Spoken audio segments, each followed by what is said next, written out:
Hey you, my name is TomSka's Ritual, and welcome to TomSka's Top 10, a series where I introduce you to things in life that make me happy to balance out the insufferable amount of complaining I do. Today I'm going to introduce you to my top 10 favourite video games. Now I love video games, but I've never considered myself to be any more than a casual gamer, and what better way to prove this point than with number 10 on my list, Neopets.com. Technically Neopets is more of an online community with games than a game itself, but shut up. The goal was to raise virtual pets, customize them, play games, and just generally waste hours of your childhood, which I most certainly did.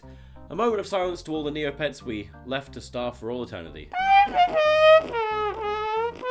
At number 9, we have an absolute hidden gem with Second Sight. This mind-bending action-adventure game had the most unexpectedly engaging story, endearing characters, and wicked awesome psychic powers, which I'm totally all about. Despite some clunky gameplay, it was totally ahead of its time, and if you can get your hands on a copy, then I strongly recommend that you do so. 8th, we have Saints Row 2. The Saints Row series is like a mad, over-the-top parody of Grand Theft Auto, and I think the second installment is just the right amount of silly and challenging to be lastingly enjoyable. Also, the fact that you can customize your character into a 400-pound Cockney man with a dildo bat was just top-notch. Coming in at number 7, we have Counter-Strike 1.6, my personal introduction to online first-person shooters around 12 years ago. This old-school shooter from 1999 was just good. It was responsive and functional and just fun, and that's probably why it went unchanged for so many years.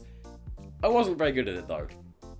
Just kidding, I was dope. My 6th favorite game would have to be Pokemon Red. I caught top-notch this monster fighting RPG Game Boy game back at the start of the Pokemon fad in the late 90s, and I courageously picked Bulbasaur as my starter Pokemon.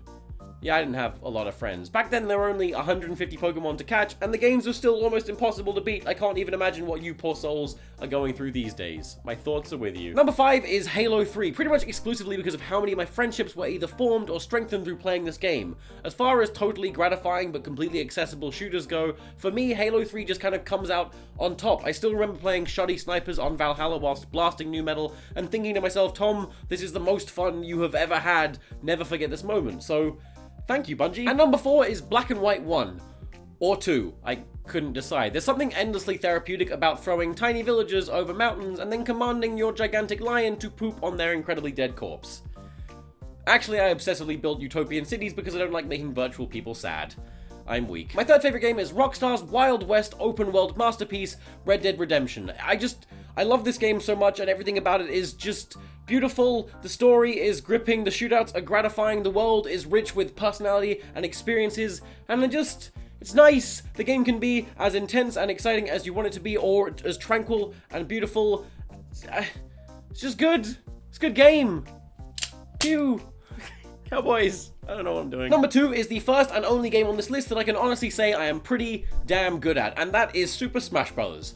Original for N64. Considering that this game came out over 15 years ago, it still holds up and I play it to this day. It's an accessible, fun, and addictive multiplayer fighting game, and I could probably kick your ass at it.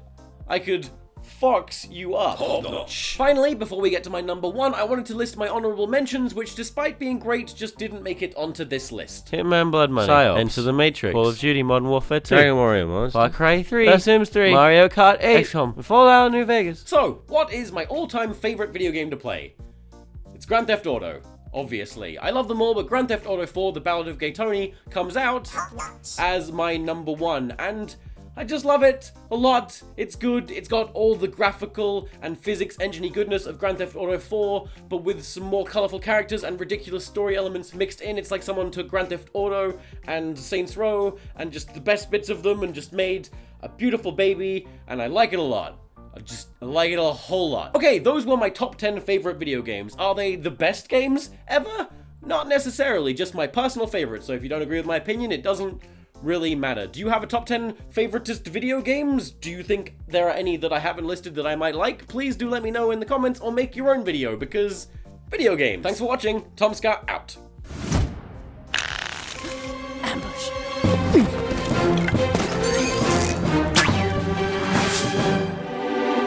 I think that's just a regular bush. Matt now goes by his DJ handle Retrospect, and his life looks pretty much like this. Yeah, it's a lot cooler than mine. What is Venusaur? What is he? He's a cabbage monster. He's a cabbage monster. He's a disaster. What do you even do?